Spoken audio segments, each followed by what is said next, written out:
ಮಾಡಿದ್ದಾರೆ. ಹೌದಕ್ಕ, ಆ ಸಂಗೋಳರಣೆ ಕಂಡು ಕನಸು ನೆನಸಾಗಿದೆ. ಈ ಕನ್ನಡ ನಾಡಿನಲ್ಲಿ ಮನೆಗೊಬ್ಬ ರಾಯ ಹುಟ್ಟಿದ್ದಾನೆ. ಒಳ್ಳೆಯದನ್ನು ಮಾಡೋರ ಪಾದಕ್ಕೆ ಶರಣಾಗುತ್ತಾನೆ. ದುಷ್ಟ ಬಿಡಿಸಿದ್ರೆ ವರ್ತಿಸಿದರೆ ವಜ್ಜೆ ಆಗುತ್ತಾರೆ. ಹೌದು ರುದ್ರ, ನೀ ಹೇಳುವ ಮಾತು ಸತ್ಯ ಇದೆ. ಹಿಂದೆ ಸಂಗೊಳ್ಳಿ ರಾಯನನ್ನು ನೇಣುಗಂಬಕ್ಕೆ ಏರಿಸುವಾಗ ಪ್ರಾಣಕ್ಕೆ ಅಂಜಿ ಹಿಂಜರಿದೆ. ಆ ಬಂಡೆ ಬಿಡಿಸಿರಿ ತೊಡೆ ತಟ್ಟಿ ಹೇಳಿದಂತೆ ನಾನೊಬ್ಬ ರಾಯ ಹೋದರೇನಾಯ್ತು? ನಿಮ್ಮಂತ ಕೆಂಪು ಮುದಿಯ ಪರಂಗಿಮ್ಮ ನನ್ನ ಮಕ್ಕಳನ್ನು ಹುಚ್ಚ ನಾಯಿ ತರ ಹೊಡೆದೋಡಿಸಲು ಮನೆಗೊಬ್ಬೊಬ್ಬ ರಾಯನು ಹುಟ್ಟುತ್ತಾನೆ ಅಂತ ಆ ವೀರ ಕೇಸರಿ ಕಂಡ ಕನಸು ನನಸಾಗಬೇಕಾದರೆ ನೀವಿಬ್ಬರು ಒಂದಾಗಿ ಈ ಕನ್ನಡ ನಾಡಿನಲ್ಲಿ ಹೊಸ ಇತಿಹಾಸವನ್ನೇ ಸ್ಥಾಪಿಸಬೇಕು. ಇದು ನಿಮ್ಮ ಅಣ್ಣನ ಆಸೆ. ಅಣ್ಣ, ರೈತ ವಕೀಲಿಗೆ ಒತ್ತಿದರೆ ಬೆಂಕುವುದು ಜಗವಲ್ಲ. ಈ ನಮ್ಮ ನಾಡು ನುಡಿ ಗೊತ್ತಿದ್ರು ಕೂಡ ರೈತರ ರಾಜ್ಯದಲ್ಲಿ ಸೈನ್ಯ ಯಾವುದೇ ಅಧಿಕಾರಿ ಸೈನ್ಯ ಕಟ್ಟಕ್ಕೂ ಬಂದ್ರೆ ಕೂಡ ಅವನ ಬಿಸಿ ರಕ್ತವನ್ನು ಕುಡಿದು ನಮ್ಮ ನಾಡಿಗೆ ಮೋಸ ಮಾಡೋರು ಇದ್ರು. ಹೋರಾಟ ಮಾಡ್ತಾನೆ, ಹೋರಾಟ ಮಾಡ್ತಾನೆ.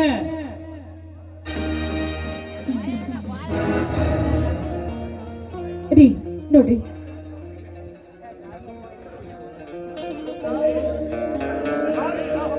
ಬಾರುದ್ರ ಹೋಗೋಣ. ನಿಲ್ಲರಾಯ, ಈ ನಮ್ಮಿಬ್ಬರ ಕೋಪ ತಣ್ಣಗಾಗಬೇಕಾದ್ರೆ ನಮ್ಮ ಅಣ್ಣ ಎತ್ತಿಗಿರ ಬಾಯಿಂದ ಒಂದು ಇಂಪಾದ ಗೀತೆ ಬರಬರಲಿ. ಆಗ್ಲಿ ಅಪ್ಪ.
ಬಾ ರುದ್ರ ಹೋಗೋಣ.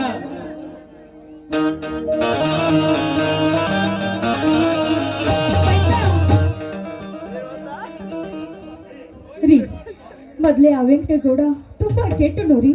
ನನ್ನ ಮೈದನ ವಿಷಯದಲ್ಲಿ ಏನಾದ್ರೂ ಮೋಸ ಮಾಡಿದ್ರು ಹೇಗೆ ರೀ? ರೇವತಿ, ನನ್ನ ತಮ್ಮ ರೈತರಾಗಿ ಹೋರಾಟ ಮಾಡುತ್ತಿದ್ದಾನೆ. ರೈತರಿಗೆ ಒಂದು ನ್ಯಾಯ ಸಿಗುವವರೆಗೂ ಆ ವೆಂಕಟಗೌಡ ಅಷ್ಟೇ ಅಲ್ಲ, ಅವನತ್ತ ಹತ್ತು ಮಂದಿ ಬಂದರು ಅವರ ಎದುರಿಗೆ ಶೆಟ್ಟು ಹೊಡೆದು ನಿಲ್ಲುವ ಶಕ್ತಿ ಹೊಂದಿದ್ದಾನೆ ನನ್ನ ತಮ್ಮ ರಾಯ. ನೀನೇನು ಅವನ ಬಗ್ಗೆ ತಲೆ ಕೆಡಿಸಿಕೊಳ್ಳಬೇಡ. ಆಯ್ತು ಸ್ವಾಮಿ, ಈ ನನ್ನ ಮೈದನ ಆತನ ಹೋರಾಟದಿಂದ ಈ ರೈತರಿಗೆ ಒಳ್ಳೆಯದಾದ್ರೂ ಅಷ್ಟೇ ಸಾಕು ರೀ. ರೀ ಬನ್ರಿ, ಅಡಿಗೆ ಮಾಡಿ ತುಂಬಾ ಹೊತ್ತಾಯ್ತು, ತಣ್ಣಗುತ್ತೆ, ಊಟ ಮಾಡಿರಂತೆ. ಏನು ರೇವತಿ, ಊಟ ಮಾಡೋದಕ್ಕಿಂತ ಮುಂಚೆ ಈ ನಿನ್ನ ಮನದರ್ಶನ ಮನವನ್ನು ತನಿಸಬಾರದೆ? ರೀ ಮೊದಲು ಊಟ ಮಾಡಿ, ಆಮೇಲೆ ಇದೇ ಅಲ್ರಿ ಪ್ರೇಮದ ಆಟ. ರೇವತಿ, ಈ ನಿನ್ನ ಗಂಡನಿಗೆ ಪ್ರೇಮದ ಆಟ ಆಗುವವರೆಗೂ ಸ್ವಲ್ಪವೂ ಸೇರಿದುತ್ತಾನೆ ಊಟ. ಬಾರೆ ನನ್ನ ಅರಗಿನಿ. ಆಗ್ಲಿ ರೀ, ನಿಮ್ಮ ಆಸೆ ಅಂತೆ ಆಗ್ಲಿ.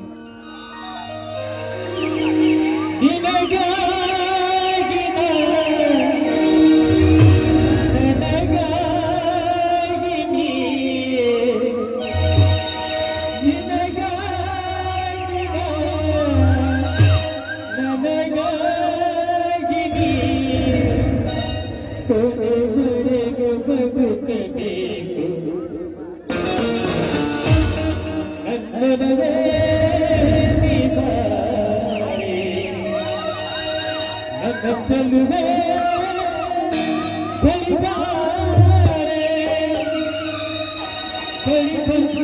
ಸಿಹಿ ಬಂತು ನೀರು, ಸಿಹಿ ಬಂತು ಕಾಣಿಕೆ ಮನಸ್ಸನಿ ಹಾಗೆ.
ರೀ ಆಗ್ಲೇ ಏನು ಕೇಳಿದ್ರಲ್ಲ?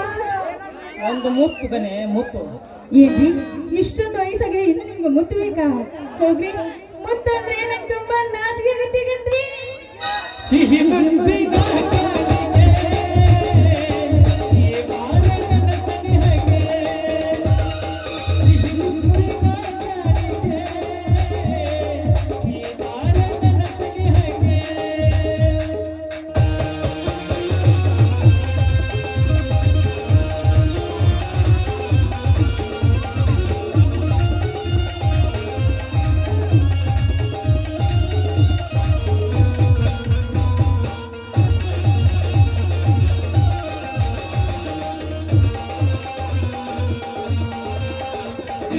ಎಂದು ನಿನ್ನೆ ನೋಡಿದ ಹಾಗೆ, ಮನದಲ್ಲಿ ಎಂದು ನೀನೆ ಹಾಡಿದ ಹಾಗೆ.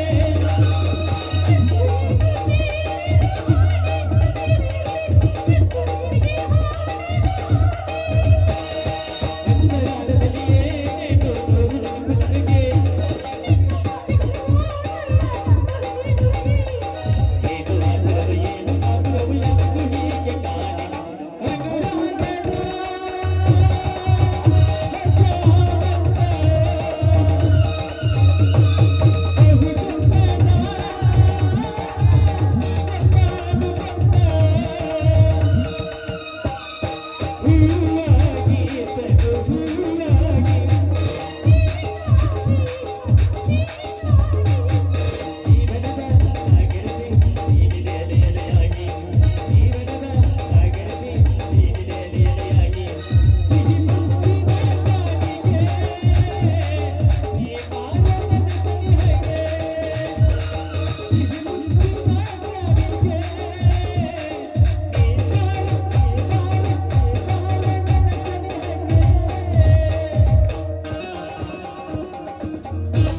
ರೀ ಬನ್ರಿ, ಈಗಲಾದ್ರೂ ಊಟ ಮಾಡಿರತ್ತೆ.